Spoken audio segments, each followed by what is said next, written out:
मृत्यु जीवन का अटल सत्य है। जिसका जन्म हुआ है उसकी मृत्यु निश्चित है।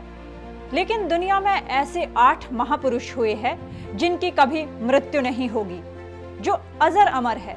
जब तक सृष्टि का अस्तित्व रहेगा, इन 8 महापुरुषों का भी अस्तित्व रहेगा। कोई किसी वरदान के कारण कभी नहीं मरेगा और कोई किसी शाप के कारण कभी नहीं मर सकता है।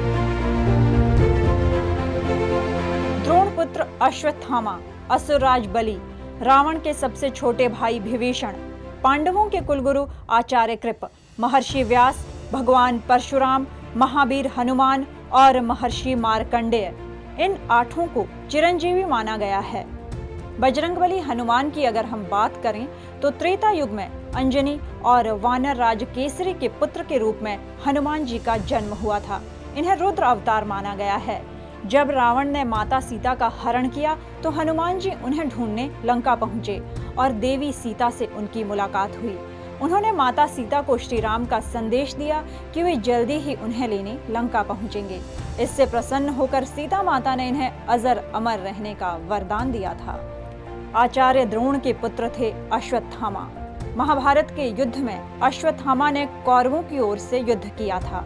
अश्वत्थामा ने अभिमन्यु की पत्नी उत्तरा के गर्भ पर ब्रह्मास्त्र छोड़ दिया था, जिससे क्रोधित होकर भगवान श्री कृष्ण ने उन्हें पृथ्वी पर युग युगांतर तक भटकते रहने का शाप दे डाला था।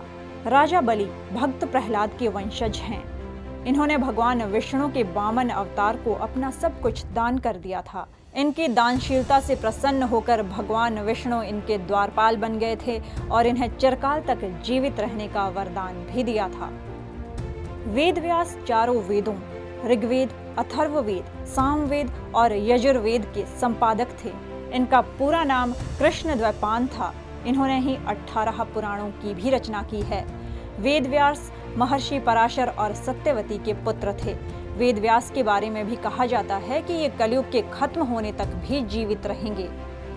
रावण के सबसे छोटे भाई विभीषण को भी चिरंजीवी माना गया है।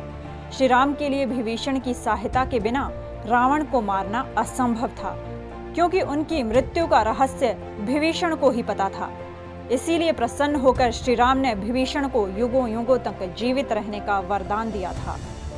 कौरवों और पांडवों के गुरु आचार्य कृप भी चिरंजीवी बताए गए हैं। वे परम तपस्वी और ज्ञानी ऋषि थे। अपने तप के बल पर इन्हें चिरंजीवी माना गया है। भगवान विष्णु के 10 अवतारों में छठा अवतार भगवान परशुराम का है। राम के तप से प्रसन्न होकर शिवजी ने इन्हें फरसा भेंट किया था। इसके बाद राम परशुराम कहलाए। परशुराम का उल्लेख रामायण और महाभारत दोनों ग्रंथों में मिलता है। कहा जाता है कि महाभारत काल के बाद वो तपस्या करने हिमालय चले गए और आज तक तपस्या कर रहे हैं। 7 चिरंजीवियों के साथ ही 8वें चिरंजीवी माने जाते हैं ऋषि मार्कंडेय।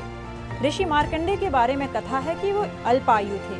उन्होंने शिव की पूजा की और शिव मृत्युंजय मंत्र की रचना की। उनके तप और पूजा से प्रसन्न होकर शिवजी ने उन्हें चिरंजीवी होने का वरदान दिया था।